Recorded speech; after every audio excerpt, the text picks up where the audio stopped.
প্রিয়াঙ্কা শীল লেখা গল্প পুত্রবধূ।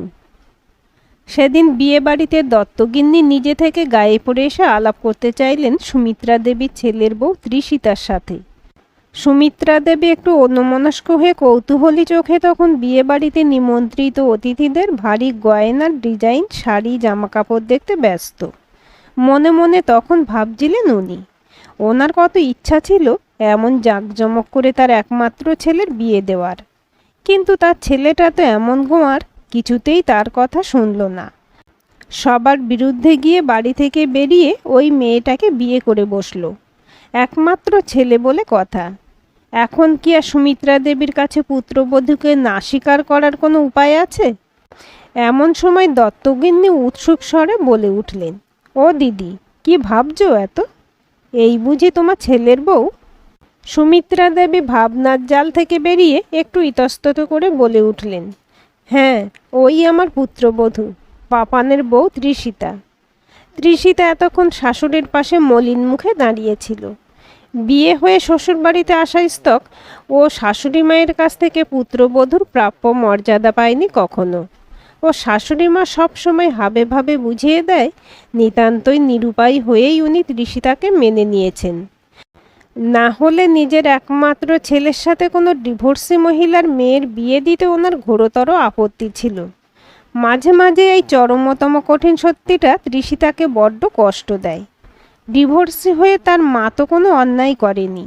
সেই কোন ছোটবেলা থেকে দেখে আসছে ত্রিসীতা, তার মাকে তার বাবা, ঠাম্মা, দাদু, পিসি সবাই ভীষণ কষ্ট দিত।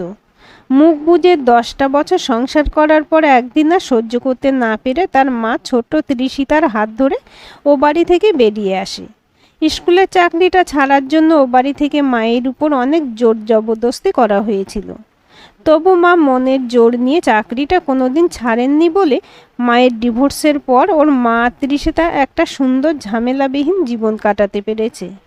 বাবার অত্যাচারের জন্য মায়ের বাবার প্রতি এতটাই বিতৃষ্ণা এসে গেছিল যে মা কোনোদিন বাবার কাছ থেকে কোনো খোরপোশ দাবি করেনি। ত্রিসীতার মা সবসময় বলতো ত্রিসীতাকে, তোর বাবার টাকা নিতে আমার বড্ড ঘেন্না করতো মা, মানুষটা তো কম অত্যাচার করেনি আমার উপর। ত্রিসীতা সেই ছোটবেলা থেকেই মায়ের মনের কষ্টটা ভীষণভাবে উপলব্ধি করতে পারত। মায়ের জীবনের কঠিন সংগ্রামটা এতটা কাছ থেকে দেখেছিল বলেই ত্রিসীতা তার মাকে নিয়ে গর্ববোধ করে। তাই তার মা ডিভোর্সি বলে তার শাশুড়ি তার প্রতি এই নির্লিপ্ত ব্যবহারটা কিছুতেই মন থেকে মানতে পারে না ত্রিসীতা। বাড়ির বউ হয়ে আসার পর থেকে ওর নিজেকে ভীষণ ছোট মনে হয় শুধু এই কারণে। বিয়ের আগে 3 বছরের সম্পর্কের ভালোবাসার জন্য ও সায়কের মুখের দিকে তাকিয়েই এই বিয়েতে মত দিয়েছিল। না হলে নিজের আত্মসম্মানবোধ খুইয়ে এই বিয়েতে কিছুতেই রাজি হতো না ত্রিসীতা। ত্রিসীতার মাই সেদিন বুঝিয়েছিল ওকে, ছেলেটা যখন এত ভালো, তোকে এত ভালোবাসে, তাহলে ওর মুখের দিকে তাকিয়ে তুই এই বিয়েতে রাজি হয়ে যা মা। তোদের বিয়ে হয়ে যাওয়ার পর সায়কের বাবা মা ঠিকই একমাত্র ছেলের মুখের দিকে তাকিয়ে তোকে মন থেকে ওদের বাড়ির পুত্রবধূ হিসেবে মেনে নেবে। তাই সায়ক বাড়ি থেকে বেরিয়ে এসে ওর বাবা মায়ের অমতে গিয়েই ত্রিসীতাকে রেজিস্ট্রি করে বিয়েটা সেরেছিল সেদিন একমাত্র ত্রিসীতার মাই ওদের বিয়েতে উপস্থিত থেকে ওদের দুজনকে মন ভরে আশীর্বাদ করেছিলেন। বিয়ের পর অবশ্য ত্রিসীতার মায়ের বলা কথা মতো সায়কের বাড়ি থেকে ওদের দুজনকে মেনে নেওয়াই হয়। তবু ত্রিসীতা ও শাশুড়ির মুখটা দেখলে আজও বুঝতে পারে ত্রিসীতার শাশুড়ির মনে কেমন যেন একটা খুঁতখুঁতানি রয়েছে আজও ত্রিসীতাকে নিয়ে। ত্রিসীতার শ্বশুরমশাই অবশ্য খুব ভালো মানুষ। উনি মন থেকে মেনেই নিয়েছেন ত্রিসীতাকে এ বাড়ির পুত্রবধূ হিসাবে।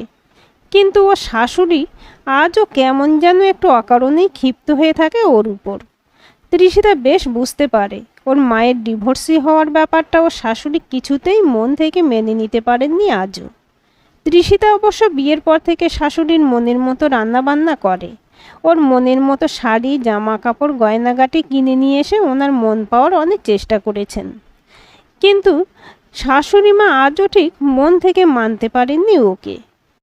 কিন্তু এখন এই মুহূর্তে উনি দত্তগিন্নির সামনে নিজের পুত্রবধূ বলে ওর পরিচয় দেওয়াতে ত্রিসীতার মনে এইটুকু স্বস্তির পরশ জাগে। মন থেকে না মানলেও মা অন্ততপক্ষে তাকে সবার সামনে পুত্রবধূর মর্যাদাটা দিয়েছে। সেদিন সুমিত্রা দেবীর মা কাত্যায়নী দেবী মৃত্যুশয্যায় শুয়ে। সুমিত্রা দেবী মৃত্যুর শেষ মুহূর্তে তার মাকে নিজের কাছে রেখেই দেখাশোনা করছিলেন, কারণ তার দাদারা কেউ শেষ বয়সে তার মুমূর্ষু মায়ের দায়িত্ব নিতে চায়নি। কাত্যায়নী দেবীর হঠাৎ করে ভীষণ শ্বাসকষ্ট হতে শুরু করে দেয়। সুমিত্রা দেবীর স্বামী আর ছেলে সায়ক সে সময় তড়িঘড়িতে ডাক্তার ডাকতে বেরিয়ে পড়ে। সুমিত্রা দেবীর কাছে তখন রয়েছে একমাত্র ত্রিসীতা। মুমূর্ষু দিদি শাশুড়ির সেবা যত্ন করে চলেছে ও এক মনে। সে সময় হঠাৎই কাঁপা কাঁপা গলায় বলে ওঠে কাত্যায়নী দেবী, সুমি, যাওয়ার বেলায় তোকে কতগুলো কথা বলে যাই। এত বড় কঠিন সত্যির ভারে না হলে আমি মরেও শান্তি পাবো না। সুমিত্রা দেবী মায়ের হাত ধরে অস্থির গলায় বলে ওঠেন, কি এমন সত্যি মা, যা তুমি আমায় কোনোদিন বলনি? কাত্যায়নী দেবী মেয়ের হাত ধরে খুব কষ্টে কাঁপা কাঁপা গলায় বলে ওঠেন, শক্ত মনে কথাগুলো শোন সুমি। তোর হয়তো এবার তোর জীবন সম্পর্কে সব সত্যি জেনে নেওয়াটা দরকার। সুমিত্রা দেবী এবার অজানা সত্যির ভয়াবহতা আশঙ্কা করে ভয়ে কেঁপে ওঠেন। কিন্তু মৃত্যুপথযাত্রী কাত্যায়নী দেবী এবার আর থামলেন না। জীবনের শেষ সময়ে মেয়ের হাত ধরে উনি বলে ওঠেন, তুই তোর বাবার অবৈধ সন্তান। নিজের কানকেই বিশ্বাস করতে পারছিলেন না সুমিত্রা দেবী। ঘটনার আকস্মিকতায় উনি ওনার মৃত্যুপথযাত্রী মায়ের ধরে থাকা হাতটা হঠাৎ ছেড়ে দেন। কিন্তু কাত্যায়নী দেবী তখনও নিজের ঘরেই বলে চলেছেন, বাড়ির পরিচারিকার সাথে তোর বাবার অবৈধ সম্পর্ক ছিল। রাতের পর রাত আমাকে লুকিয়ে তোর বাবা বাড়ির পরিচারিকা চাঁপাদির সাথে সম্পর্ক রেখে গেছিল। তোর বাবার নাইট শিফটের ডিউটি থাকতো বলে তোর বাবাকে কখনো আমি সন্দেহ করিনি। কিন্তু চাঁপাদি একদিন 5 মাসের পেট নিয়ে কাঁদতে কাঁদতে এসে আমার পায়ের উপর পড়ে বলতে শুরু করে, কর্তাবাবু আমার এত বড় সর্বনাশ করেছে গো গিন্নিমা। আমি প্রথমটাই বিশ্বাস করতে চাইনি চাঁপাদিকে, দূর দূর করে তাড়িয়ে দিয়েছিলাম ওকে। পরে তোর বাবা নিজেই স্বীকার করেছিল আমার কাছে, চাঁপাদির সাথে তোর বাবার অবৈধ সম্পর্ক ছিল। দীর্ঘদিনের বিবাহিত সম্পর্কের জন্য তোর বাবার আমার উপর একঘেয়েমি এসে গেছিল, তাই ও চাঁপাদির সাথে সম্পর্ক করেছিল। তোর বাবা তোকে স্বীকার করতে চায়নি কখনো, কিন্তু আমি চাঁপাদির করুণ মুখটার দিকে তাকিয়ে তোকে অস্বীকার করতে পারিনি। ওইটুকু দুধের শিশুর মায়া মাখানো মুখটা বড় টেনেছিল আমায়, তাই তোকে নিজের সন্তান মনে করে বুকে টেনে নিয়েছিলাম আমি। তোর বাবার কর্মসূত্রে বেশ কিছুদিন এলাহাবাদ ছিলাম আমি। ওখানেই তোর বাবার সাথে চাঁপাদির সম্পর্ক হওয়াতে তোর জন্ম হয়। কিন্তু তুই জন্মাবার পর তোকে আর চাঁপাদিকে নিয়ে আমি আবার দেশের ভিটেতে ফিরে আসি। তাই ওখানে সবাই জানতো এলাহাবাদে তুই আমার কোলে এসেছিস। এত অবধি কোনো রকমে বলা শেষ করে আবার শ্বাস উঠতে শুরু করলো কাত্যায়নী দেবীর। সুমিত্রা দেবী এতক্ষণ পাথরের মতো স্তব্ধ হয়ে নিজের মায়ের বলে চলা সমস্ত কথা শুনছিলেন। এত কথা শুনে নিজের সমস্ত অস্তিত্বের উপর ওনার হঠাৎ করে ভীষণ ঘেন্না হতে শুরু করে। মুহূর্তে ওনার চেঁচিয়ে বলে উঠতে ইচ্ছে করে, বলো এসব মিথ্যে মা, এসব মিথ্যে। কিন্তু ওনার গলা থেকে কোনো স্বর বেরোয় না। একজন মৃত্যুপথযাত্রীর মানুষ শুধু শুধু মিথ্যেই বা কেন বলবে তাকে? ভাবনার ঘোর জালে আটকে পড়েছিলেন সুমিত্রা দেবী। কাঁপা কাঁপা হাতে কাত্যায়নী দেবী নিজের আঙুল তুলে ইশারা করলেন ঘরের এক কোণে রাখা একটি পুরনো তোরঙ্গের দিকে।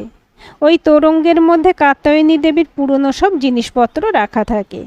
মৃত্যুপথযাত্রী মায়ের আদেশ মতো ওই পুরনো তরঙ্গটি খুলে ওর মধ্যে থেকে পুরনো ভাঁজ করে রাখা একটা চিঠি খুঁজে পান সুমিত্রা দেবী। জীবনের হঠাৎ এই ভীষণ আঘাতে তখন উনি চূর্ণ বিচূর্ণ, তবু কাঁপা কাঁপা হাতে চিঠি খুলে উনি পড়তে শুরু করেন। আজ যে ওনাকে ওনার জীবনের সব সত্যি জানতেই হবে। চিঠিটা খুলে দেখেন উনি। চিঠিটা ওনার বাবা ওনার মা কাত্যায়নীকে লিখেছেন। চিঠিতে ওর বাবা লিখেছে, চাঁপার মেয়েকে মেয়ের মতো মানুষ করে তুমি ঠিক কাজ করলে না।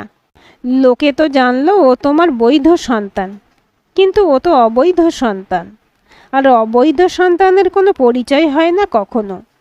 তবু শুধুমাত্র তোমার মুখের দিকে তাকিয়ে আমি ওকে মেনে নিলাম।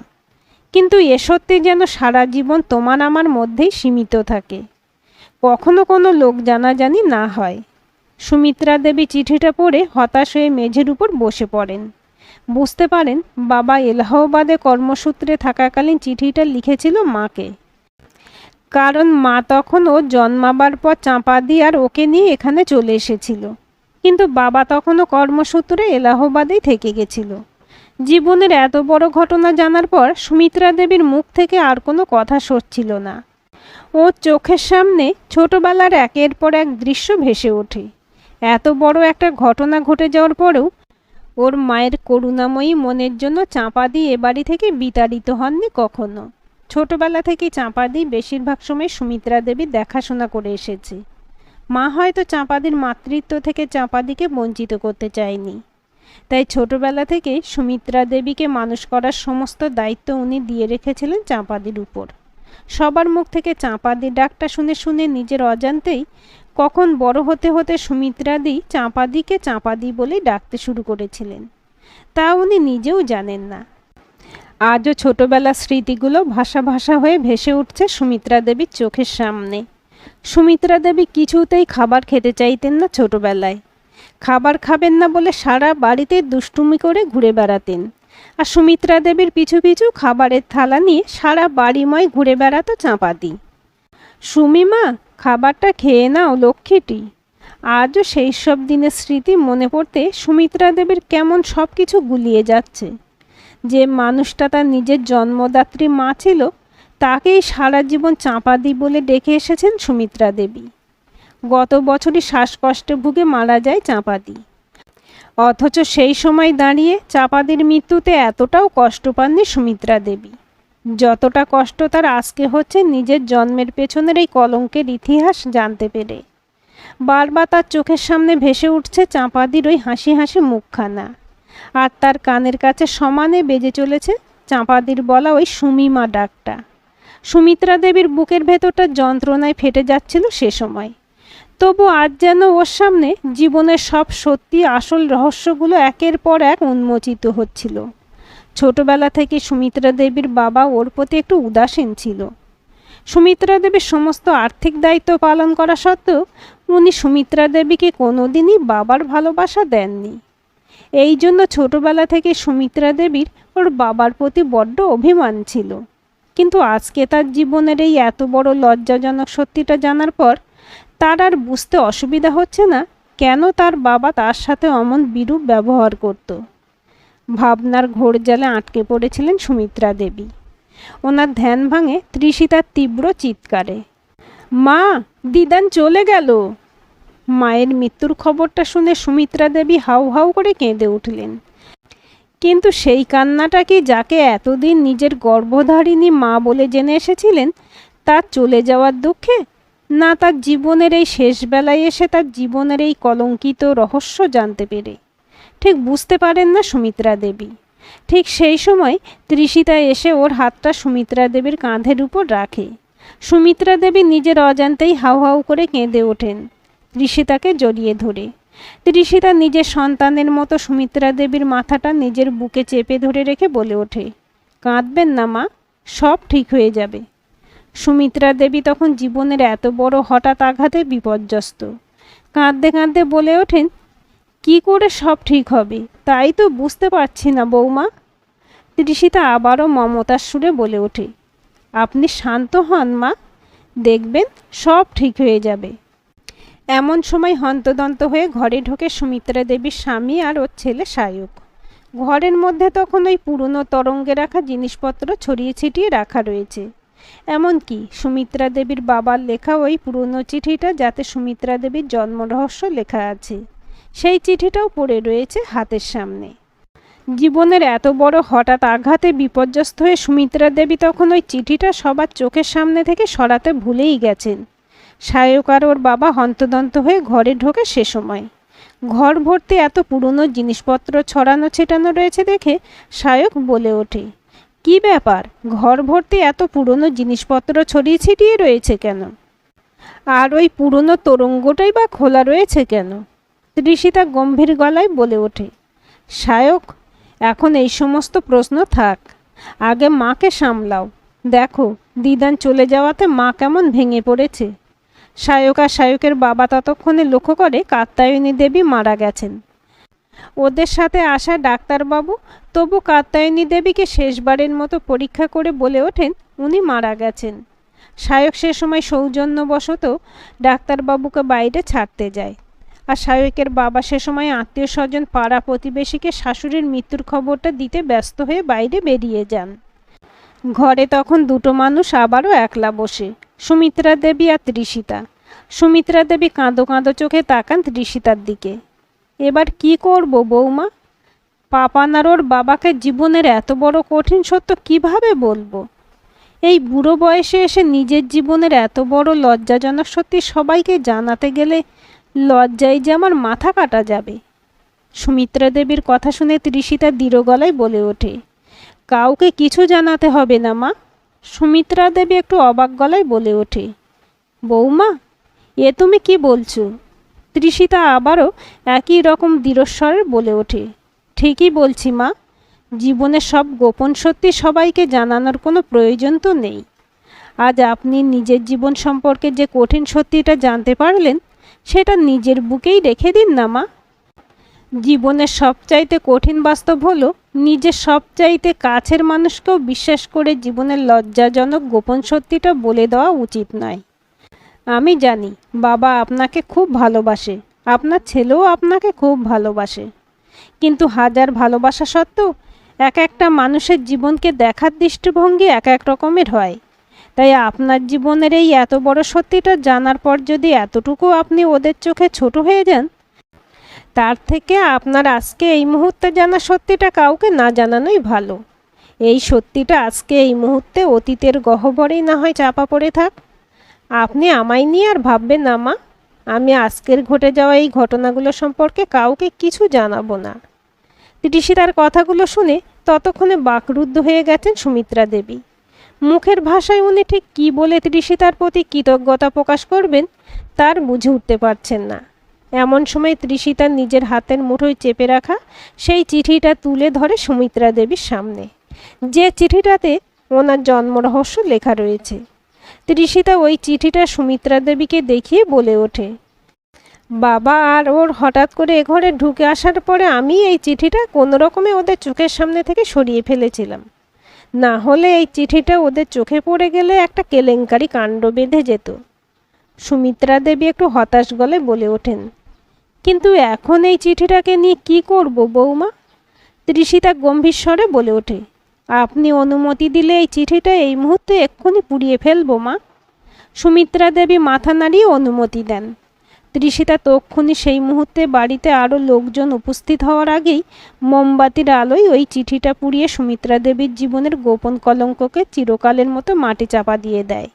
সুমিত্রা দেবী এই এতগুলো ঘটে যাওয়া ঘটনার আকস্মিকতায় এতটাই বিচলিত হয়ে পড়েন যে মুখের ভাষায় উনি আর প্রকাশ করতে পারেন না উনি কতটা কৃতজ্ঞ ত্রিষিতার প্রতি। ঠিক সেই সময় নিজের সমস্ত ভুলের জন্য বড় অনুতাপ হতে শুরু করে সুমিত্রা দেবীর। যে মেয়ের মা ডিভোর্সি বলে তাকে মন থেকে কিছুতেই মেনে নিতে চাননি সুমিত্রা দেবী, আজ সেই সুমিত্রা দেবীকে জীবনের এত বড় কলঙ্কের হাত থেকে বাঁচালো। এই বুড়ো বয়সে এসেও এক কঠিন শিক্ষা হলো সুমিত্রা দেবীর। জীবন আসলে এক জটিল ধাঁধা। আমরা মানুষরা আজও এত শিক্ষিত হয়েও নিজেদেরকে সমস্ত গোঁড়ামি কুসংস্কার থেকে মুক্তি দিতে পারিনি। উপর থেকে নিজেদেরকে চরম প্রগতিশীল দেখলেও ভেতরে ভেতরে আমরা অনেকেই আজও সেই ক্ষয়ে যাওয়া রক্ষণশীল গোঁড়া মানসিকতা পুষে রেখেছি নিজেদের ভেতরে। কিন্তু আমরা তখন ভুলে যাই, আমরা ছোট ছোট কারণে নিজেদের রক্ষণশীল সেকেলে চিন্তাভাবনাকে ছাড়তে পারি না, অথচ আমাদের অজান্তেই আমাদের জীবনেও কখনো সবচাইতে ঘৃণ্য, একেবারে গ্রহণযোগ্য নয় এমন কঠোর সত্যি লুকিয়ে থাকতে পারে। তখন নিজেদের জীবনের সবচাইতে কঠোর সত্যি জানার পর কি আমরা ছোট ছোট কারণে নিজেদের মধ্যে বেড়ে ওঠা এই প্রাচীন অবনয়নমূলক সেকেলে চিন্তাভাবনা ছেড়ে বেরিয়ে আসতে পারি না? সারা রাতের ক্লান্তির পর ভোরের আকাশে তখন নতুন সূর্যের আলো ছড়িয়ে পড়ছে, আকাশময় ছড়িয়ে পড়ছে তখন রক্তিম আভা। কাত্যায়নী দেবীর মৃত্যুর খবরটা পেয়ে ততক্ষণে পাড়া প্রতিবেশীরা একের পর এক জড়ো হতে শুরু করেছে ওদের বাড়িতে। হঠাৎ ওখানে উপস্থিত হওয়া পাড়ার পরিচিত এক ভদ্রমহিলা বলে উঠলেন, দিদি, এই বুঝি আপনার পুত্রবধূ? আপনি এর সাথেই ছেলের বিয়ে দিতে চাননি বলে ছেলে আপনার বিরুদ্ধে বাড়ি থেকে বেরিয়ে গিয়ে একে বিয়ে করে এনে ঘরে তুলেছে।